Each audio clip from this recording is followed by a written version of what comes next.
Yun ang kanyang sagot. Kung tama yun o mali, bahala ka na. Ganito. Eto ngayon. Sinabi niya alas 9. Paano kung mabasa ko sa Biblia? Hindi alas 9. Yan ang problema pag di alam ang Roman and Jewish. Problema niyo ang Biblia niyo yan eh. Ito ang problema. Tinatapsin mo. Tinatapsin mo yung Bible namin. Tinatanong kita. Anong oras? You don't know the background of the Bible. Ang lakas ng loob mong magsabing contradiction. Anong oras ka? Paano kung mabasa ko sinabi mo alas 9? Paano kung mabasa ko hindi alas 9? Ang problema sa'yo, marunong ka lang bumasa, hindi mo lang iniintindi. Ay! Wala nang sagot si Rodriguez. Hindi mo, iba yung Roman reckoning at Jewish reckoning. Sabi ko sa'yo eh. Matututo kayo sa Muslim. Ha? Paano kung mabasa ko? Hindi alas 9. Sagutin mo. Alam ko na yung babasahin mo. Diyan ay Roman. Anong oras? Sagutin mo. Hindi na alam. Wala na siyang maitanong, naubusan. Bishop Ovidio, ito tanong ko. Tahimik muna, Mr. Bashir. Nung mabasa mo sa Biblia na ipinako ng ikasyam, saang oras yan nabayan? Ikasyam yan po ay tinatawag na Roman reckoning. Hindi, saang oras yan? Oras saan? Kasi sa Roma, oras sa Roma yan. Roman reckoning yan kasi Roman nagpako sa kanya. Kasi bawat bayan, bawat bansa, iba kasi oras sa Asia, iba ang oras sa Pero Europa. ang Tulad sa Middle East, magkaiba kayo ng oras sa tayo, Roman time tayo. Roman time tayo. Alas 12 ng madaling araw mamaya, alauna, alas 2, alas 3, alas 9 na umaga po kasi kasyam yun. Oh, pero sa Jewish reckoning, ibang oras yun. Hindi kasyam yun at ibang tawag doon. Oh. Sagutin mo! Kaya yan po ang problema pag di nyo alam ang Jewish reckoning. Ano? Yan ang problema. Ang tawag ng mga Hudyo sa alas 6 ng gabi, alas 6 ng umaga, ikaunang araw yun. Unang oras, sorry. Unang oras. Yung alas 7 ng umaga, ikalawang oras yun. Sa mga nagawin, alas 6 na. Lagi po siya. So, depende sa kultura. Sa context po ng Bible. Siya lang po ang may contradiction sa sarili. Hindi po sinasagot yung tanong natin. Yun ang sagot mo. Paano nga kung mabasa ko hindi alas 9? Kasi sabi mo alas 9. Alam mo, Wala ka pang sagot doon. kaya mo kasi pinagkukontra, hindi mo naiintindihan. Kaya kala mo makakontra. Kahit ano pang basahin mo dyan, kala mo makakontra, kasi hindi mo kasi naiintindihan. Ganito.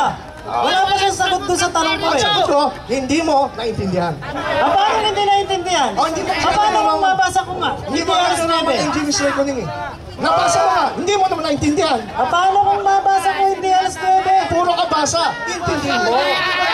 Pinabasa ko mismo sa Biblia niyo. Mabuti pa, basahin mo, Mr. Bashir.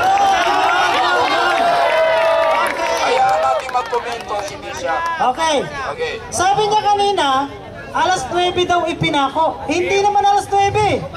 Roman reckoning, yan ang problema eh. Mamaya ka magkomento sa Nakalagay po binasa sa Marcos 15:25. Ganito po ang nakalagay dito. At ikatlo na ang oras nang siya ipako sa krus. Alas 3 pala eh. Hindi alas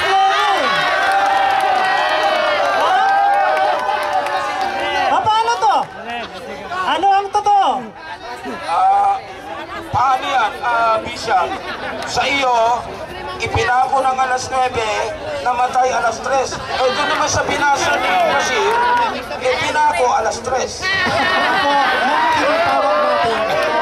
Iba ang Jewish and Roman reckoning. Ang ginagamit po na doon is Jewish reckoning. Ako, ang suggestion ko kay kaibigan Bashir, pag-aralan muna niyang background ng Bible. Huwag tira ng tira. Para maintindihan niyo na yan. Okay, meron ka pang nalalabing isang tanong. Opo, nabasa po natin na hindi alas 9, alas 3 pala. Opo. Pwede mo nga itanong yung ibinulong sa iyo ni... Opo, ganito. Sige, sige. Pagbibigyan natin. Kasi pwede naman kayo magtulungan eh. Opo. Okay. Pwede rin tulungan si Bishop ng kasamahan niya. Opo. Okay. Saan, kasi madalas niya po sinasabi na Roman reckoning daw. Yun. Saan po ba mababasa sa Biblia, sa talata, na Roman reckoning? Nasaan po ba? Saan talata sa Biblia? Word for word, ha? Word for word. Ang sagot ko, saan matabasa naman sa Biblia na hindi Roman reckoning? Nasaan? Oh? Ako ang nagtatanong. Ay, hindi. Ako ang nagtatanong. Kasi word for Sagot word. ka lang, sumagot. Word for word. Sumagot ka muna, Kasi po, Bishop. okay. Ito, no, Mr. Moderator. Ito kasi ito sila, ang sila kasi, pagka sila word for word, tatanungin word for word, pag di nabasa, gagamit sila ng kasi, ito yan! Bakit yun? Nakasulat na ba? Sige, Mr. Moderator. Mr. Moderator, relax ka lang, Mr. Rashid, susunod ka na. Mr. Moderator, Ay, sagot excited ko. na si Mr. Rashid. Mr. Moderator, ito sagot ko. Nasaan yung tanong natin? Roman reckoning. Ito ang sagot Sa ko. Biblia. Verse, ha? Kasama yan sa biblical tafsir. Bible tafsir yan. Kung kayo may Quran tafsir, may Bible tafsir. Ba't kayo gagamit ng Bible tafsir? Verse ng Biblia ang hinahanap natin. Bible Kasi tafsir lagi na na yan. sinasabi yun. Hindi kailangan word for word, kailangan dyan unawa. Okay. Oh, Kung wala... Babaw ng tanong mo! Sige, yun ang sagot. By way of Bible, huwag pupunahin yung tanong. Okay, tahimik lang. Sabi tanong pa. Tafsir ng Bible yan eh. opo, ganito. Tafsir ng Bible, ito yung tafsir ng Medyo Bible. Yun ang nagkakagulo. sagot ni Bishop. Tafsir lang daw ng Bible yun. Okay. Nasaan po sa Biblia? Wala nga raw. Ah, wala. Umami naman pala eh. Tafsir ng Bible. Umami naman pala. Yan ang gusto Ay, hindi natin mo alam umami. yung tafsir ng Bible. Ay, yun ang problema mo. Yan. Okay, isa, nagkakasagutan. Okay. Oh. So, 15 minutos sa'yo. 15 pa ba? Oo. Okay, ganito. Tapos 15 minutos pa rin siya. Oo. Tapos mamaya, pero may cross-examine pa rin ito sa 15 minutos eh. Ang haba nitong ginawa niyo to. Eh, paano ito? Oo nga pala, no? So, mababawasan.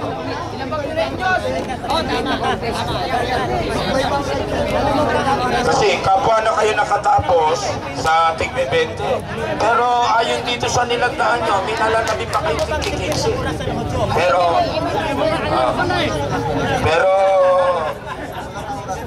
di conclusion na. 10 minutes, pagkatapos 10 minutes. Pero yung panghuling portion, magtatanong ngayon ang audience. Opo. Okay. Yun ang dapat na huwag mawala. Opo. Conclusion, 10 minutes. Brother Bashir. Bismillahirrahmanirrahim. Alhamdulillahi Rabbil Alamin. So yun po, alhamdulillah. Medyo nagkakagulo talaga pagka mga Muslim ang nagtatanong eh. Opo, medyo kasi magulo talaga eh. Hindi alam kung anong oras eh. Pero ngayon, tapos na. Dahil conclusion na lang po ito. Alhamdulillah. Opo. Salamat sa inyo ha. So ngayon, meron po akong sasabihin sa inyo na kung saan para dun sa mga taong naliwanagan na kung saan gustong mag-Muslim. Opo. Ang pagmumuslim po ay hindi po mahirap. Napakadali lang po. Hindi po kailangan ng pera. Hindi kailangan ng tubig para ilulublog. Opo. Manunumpa lang po tayo na walang ibang Diyos maliban kay Allah. Yun po. Ito po yung sinabi ng Propeta Muhammad sallallahu alaihi wasallam. Sabi niya, "Man qala la ilaha illallah khalisan min qalbihi dakhala al-jannah." Sabi ng Propeta Muhammad sallallahu alaihi wasallam, sino man ang magsabi ng la ilaha illallah, walang ibang Diyos maliban kay Allah, na ito ay bukal sa kanyang puso, siya po ay papasok sa paraiso. Opo. Paraiso po. Na kung saan, ito rin po, isa sa sinabi talaga ng propeta mo, ipinagdiinan niya. Sa araw ng paghuhukom, sabi ng propeta Muhammad, ang pinakamasaya sa araw ng paghuhukom, yung kanyang syafa, yung kanyang intersesyon. Sabi ng propeta Muhammad sallallahu alaihi wasallam, as'alun nas bisyafati yawmal qiyamah man qala la ilaha illallah khalisan min kalbihi dakhala al-jannah. Allahu Akbar. Sabi ng propeta Muhammad sallallahu alaihi wasallam, ang pinakamasaya sa araw ng paghuhukom, siya na nagsabi na walang ibang Diyos na dapat sambahin maliban si Allah. At siya po ay pinakamasaya sa araw ng paghuhukom, na siya po ay papasok sa paraiso. So yun po.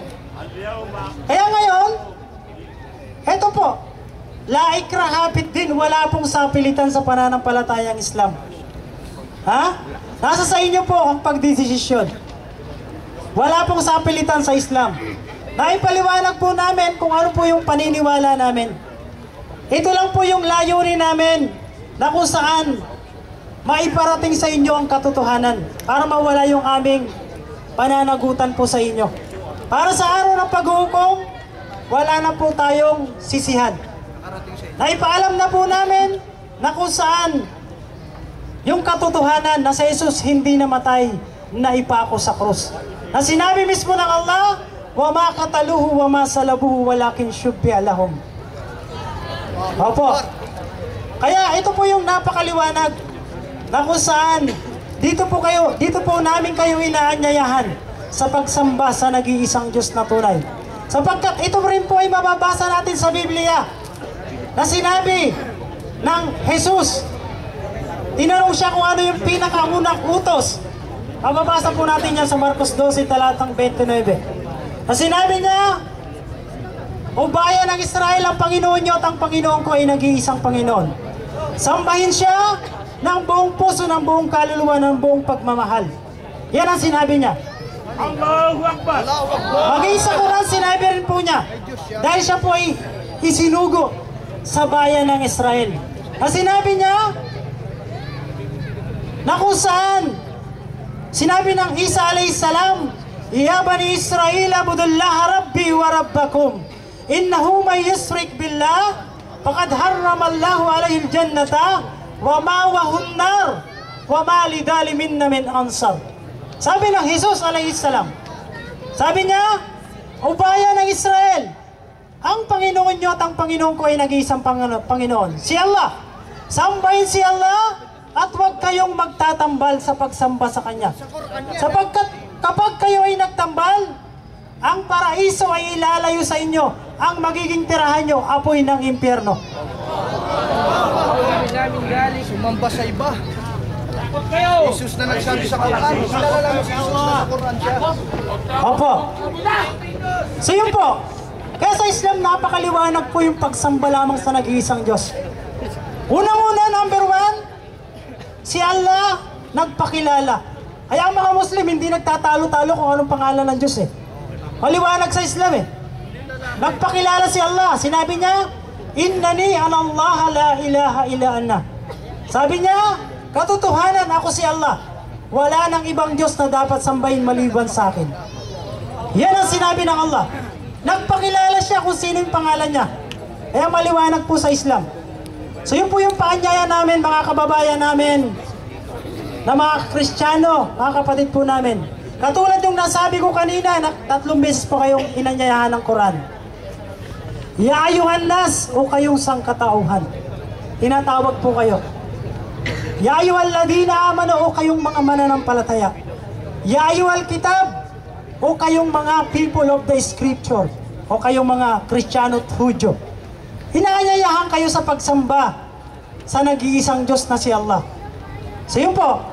Dito po, alhamdulillah, nagpapasalamat po ako, alhamdulillah, sa Allah subhanahu wa ta'ala at sa mga kapatid namin. Alhamdulillah sa mga dumalo dito at tumulong dito sa naganap na debate na to. Inshallah, may Allah reward you. Amen. Ha? Amen. Inshallah, magkita-kita tayo at yung reward ng Allah subhanahu wa ta'ala. At doon sa mga gustong mag-Muslim at doon sa mga nag-Muslim na po, pakitaas lang po yung mga dating Kristiyano na nag-Muslim po. Mashallah, palalo na! Yan po.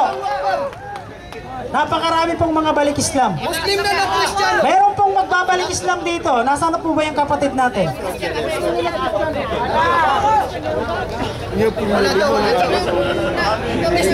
Opo. Brother, yung gusto mag-shahada, asa na? 10 minutes lang yan, ha? Meron Opo, opo. Baka nahihiya lang siguro mamaya na. So inshallah, alhamdulillah, Rabbil Alamin. Naway sumayin nyo ang patnubay at gabay ng Allah subhanahu wa ta'ala na kayo ay mapatnubayan sa tuwid na landas na kung saan ibinigay niya sa lahat ng propeta, 124,000 na propeta, sila po ay namuhay, sumunod, sumuko, tumalima sa relihiyon ni Allah na sinabi ng Allah, inna ad-dina indallahil Islam. Yun po. Kaya ito po yung paanyaya po namin sa inyo mga kapatid. Alhamdulillah, Rabbil Alamin. Bishop Cupidos. 10 minutes conclusion.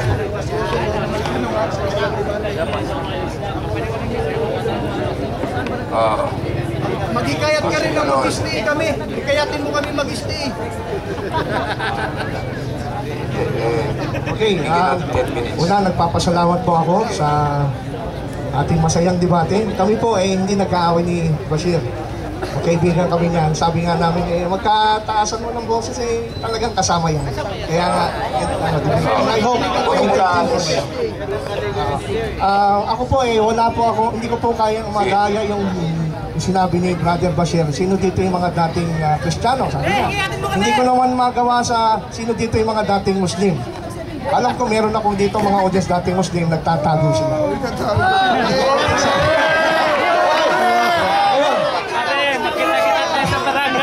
Tahimik lang audience. Bigyan natin Alam nila conclusion. kung bakit sila dapat magtago. Okay. Pag nagsasabi ka ng totoo, magpakita ng ebidensya. Alright, as this is the conclusion, ang masasabi ko po, dito sa debate na ito, ay hindi po niya refute ni Ginoong Bashir successfully yung mga arguments na aking pong binitawan na against dun sa kanyang theory or thesis na hindi napako at hindi namatay si Kristo sa cross. Hindi po niya napatunayan ito at hindi niya po na successfully na-refute yung patotoo ng Quran, yung witness at iba't ibang interpretation ng Surah 4:157 na nagpatunay lamang at na-expose sa gabing ito na hindi po matibay ang paninindigan ng Muslim tungkol sa Surah 1:457 na si Kristo daw ay hindi namatay at napako sa cross. Dahil napakaraming problema ng Surah 1:57. Bigay siya ng bisay at bato ng contradiction ng Bible, iba-ibang talata. Pero ito, Surah 1:457, isang talata lang sa Quran. Kayo mismo, hindi nagkakaisa. Next, hindi rin niya ho na-refute yung testimony ng Quran, no? Lumabas lamang na kahit naman hindi niya tanggapin yung meaning na mutawafika means death, understood yun. Binasa ko nga yung sinabi ng mga Muslim scholars na talagang hindi kayo nagkakaisa pagdating sa bagay niya. Kaya kami, wala kaming problema. Nagkakaisa kami, si Kristo'y namatay. Kayo ngayon ay nagkakaroon ng pagtatalo-talo. Pag-aralan niyo yan pagkatapos ng debate nito. Suriin niyo yung sinasabi ko. Hindi rin ho napatunayan at napatunayan ng hadith. Mag-isip din kayo, bakit kung ang Sahih Bukhari na hadith na tinatawag na authentic sayings and actions of Prophet Muhammad at nag-i-interpret ng Quran, bakit walang interpretation sa Surah 4:157? Problema yan. And lastly, yung Muslim scholars, hindi niya sinagot si Ibn Abbas na mismong estudyante, pinsang noo ni Propeta Muhammad, ang paniwala niya si Kristo'y namatay sa krus. Nakakalungkot sa'yo. At ito rin si Al-Tabari, hindi rin niya sinagot. So, lalong humina po ang case. Wala ho siyang napatunayan sa gabing ito. Kaya mga kapatid, hindi ho academic debate lang ito. Ginagawa namin ito para mag-appeal sa inyo, buksan ang inyong puso at isip na magsuri pa kayo sa Biblia. Na ang doktrina po ng Kristiyano na si Kristo ay namatay sa cross, hindi po ito invento ng mga Kristiyano. Ang totoo niyan, Magkikayat ka naman. Ito nga po ay sinuportahan at maging mga Muslim hindi kayo nagkakaisa. Marami nagsasabi, maging sa mga translation ng Quran na namatay si Kristo. At sabi niya, wala daw saksi. Ito nga nasa Juan 19, ayaw niyang basahin mo ito. Yung nasa paanan ni Kristo, ang sabi sa Juan 19:25 hanggang 27, at ang mga bagay ngang ito'y ginawa ng mga kawan, datapot nakatayo sa piling ng cross. Sa ibang translation, sa tabi ng cross, nakatayo ni Jesus, sino? Yung kanyang ina, isang saksi. Yung kapatid ng kanyang ina na. At na asawa ni Cleopas, at si Maria Magdalena. O may apat na saksi. Sabi niya wala. Katabi ng cross Katabi ng krus ni Kristo. At pagkakahitangan ni Jesus sa kanyang ina at sa katayong nakalagad na kanyang iniibig ay sinabi niya sa kanyang ina, babae, narito ang iyong anak. At na magkagayon sinabi niya sa alagad, narito ang iyong ina. Malapit katabi ng cross. No? Sana sinabi niya, oh, hindi ako ang anak mo, si Judas Iscariote. Ganun sa mga may saksi sa crucifixion, sila ang walang saksi. Kasi yung Quran sinulat ng 600 years pagkatapos na mangyari. Pero mo yan, hindi na kasi lang magsabi, hindi nangyari, 600 years na siyang late. Para tutulan ng Biblia. Kaya po, mga kapatid, ang masasabi ko po ay ito pa. Sabi niya, Hebrews 5:7, at siya'y nanalangin, at siya'y pinakinggan. Sa kanya pagka pinakinggan, hindi na namatay si Kristo. Maliho yun. Ang sinasabi ron na iligtas mula sa kamatayan, pag tinignan niyo sa Greek, out of, ang nakalagay, out of. Ibig sabihin, niligtas siya mula sa kamatayan dahil pinuhay siya muli sa mga patay. Yun ang ibig sabihin nun. Kaya, mas magaling yung Diyos ng Biblia kaysa sa Quran. Sa Quran, kailangan pugpugin mo na si Kristo. Magdamay ng inosente, ipako sa cross, bago iakyat si Kristo sa langit. Wala sa Quran yan. Samantalang ang Diyos ng Biblia, ang Diyos ng Biblia, napaka-makapangyarihan. Bakit? Kasi kahit nabugbugin si Kristo, kahit namamatay si Kristo, nagawang buhay ng Diyos ng Biblia ang Panginoon mula sa mga patay. Hindi kaya ng Diyos nila yun. Kaya nga hindi pinayagan ng Quran na mamatay si Kristo kasi hindi kayang buhayin. Yan ang problema, mga kapatid. Kaya ano ngayon ang sinasabi ng Biblia? Doon sa mga tumututol sa kamatayan ni Kristo. Babasa ko. Sa likod mo, baka mabuhay. Ito po ang sinasabi ng Biblia sa mga tumututol sa kamatayan ni Kristo. Sabi sa Juan 16:21, mula sa panahong yaoy, nagpasimulang ipinakilala ni Jesus sa kanyang mga alagad na kinakailangan siya'y pumaroon sa Jerusalem at magbata ng maraming bagay na matatanda at patayin at muling ibangon sa ikatlong araw. Turo ni Kristo yun At sinama siya ni Pedro at nagpasimulang siya, ipinagwikaan na nagsabi ni Pedro, Panginoon, malayo sa iyo nawa ito. Hindi mangyayari sa iyong mamatay ka, Panginoon, sabi ni Pedro. Kaya sabi ni Kristo, lumingon siya at sinabi kay Pedro, lumagay ka sa likod ko, Satanas! Gawin mo, Satanas pala yung ayaw mamatay si Kristo sa krus? Bishop, huwag na natin i-agitate yung mga brother Muslim. Yung hindi naman. pinaka-conclusion mo na. Ito yung kasama sa appeal ko po. Kasi si Kristo, mabigat yung sinabi ni Kristo, Satanas yung tumututong sa ayaw siyang mamatay. Kasi gusto ni Kristo mamatay sa krus para matubos tayo sa ating mga kasalanan. Dahil si Kristo lamang ang tanging galing sa langit, bumabat ng katawan tao, tinubos tayo sa kasalanan para dalhin tayo mula sa langit. Tayo yung mga makasalanan, mga kapatid, para tayong nasa balon, nalaglag sa balon ng kasalanan. Kasama natin si Muhammad, nasa balon ng kasalanan. Dahil si Muhammad mismo, sabi sa Quran, humihingi siya ng tawad. Samantalang si Kristo, hindi nagkasala. Okay. Kaya po, ato ang katotohanan sa buhay tayo. 10 minutes lang kasi. Sige po. Kung meron ka pang gusto sabihin, sandali na lang. Wala na po. Okay na po yan. Okay. Sige po, last na verse na lang sa Bible. Mukhang wala na tayong oras wala na ba? Kasi namumroblema sa babayaran Sige po, sige po. Dapat ang moderator sasabihin, paliliwanag kung sino nakaangat sa inyong dalawa. Kasi yun ang papel talaga ng arbiter Pero para wag na lang may sumamalo, gusto ko sana magtanong ng tig-isa sa inyo eh. Batay doon sa Roman time reckoning na ina-apply mo bisya doon sa 4 na ebanghilista sa New Testament. Yung bang 4 na ebanghilista na yan, mga Romano ba sila? Okay, salamat. Maganda yung question nyo. Yung pong Matthew, sinulat ang audience ay mga Hudyo. Ang Marcos at ang Lucas, ang audience ay mga Gentiles, kasama po mga Roman citizens. Kaya hinahalo nila yung Jewish and Roman para po maintindihan ng audience ng 4 gospel na ito pong gospel na ito hindi lang para sa mga Hudyo, kundi para sa lahat ng mga tao. Pero hindi sila mga Romano, itong mga reporters na ito. Hindi po sila necessarily Roman citizens. No?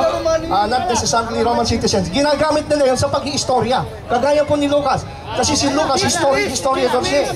He's a historian. So, isang professional historian siya at doktor, kailangan niyang i-consider yung time element sa pagkikwento niya ng story. Okay, time element. Wala na tayong time. Ito naman, kay Basir, ang tanong ko sana, kung nandito pa si Brother Basir, hindi naniniwala ang Islam sa pagkamatay at pagkabako sa krus ni Jesus. Ibig sabihin, hindi talaga namatay. Tatanong ko sana kay Basir, kung hanggang ngayon buhay pa si Kristo sa kanila. Okay, si Brother Basir lang pwede sumagot yan. Okay? Saan ba? Hindi pa kasi umaalis, nag-CR na. Hindi pa tapos. Isa lang naman ang paniniwala niya eh. Tapos na. Walang Panginoon na tao! Yan na! Isang paniwala lang yan. Tanong mo. Okay, si Brother Rashid na lang. Deliver ko yun. Basir, sa paniniwalang ng Islam, si Kristo hindi namatay, hindi nabako sa krus. Kung ang doktrina ay hindi namatay, ibig ba sabihin niya hanggang ngayon buhay pa si Kristo? Parang Diyos yan. Allahu Akbar! Opo, hanggang sa ngayon hindi pa po siya namamatay. Pagbalik niya sa araw ng paghukom, siya yung pinakamalaking palatandaan na kung saan mamumuhay siya rito ng 40 years. Pagkatapos siya po ay mamamatay. Opo. Hanggang ngayon, buhay pa po siya. Nandun po siya sa ikalawang kalangitan. Opo. Okay. Patanungin pa ba natin yung audience? Okay. Okay, nandito yung si Brother Jamil ay siyang namumuno kung bakit naidaos itong debating ito. Siya ang punong abala. Meron siyang mensaheng gustong sabihin bago tayo tuluyang magkahiwa-hiwalay.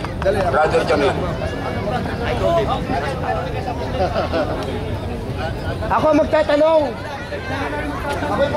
Bismillahirrahmanirrahim. Assalamualaikum warahmatullahi wabarakatuh. Mga pagaramya, mga marana, malayaw da.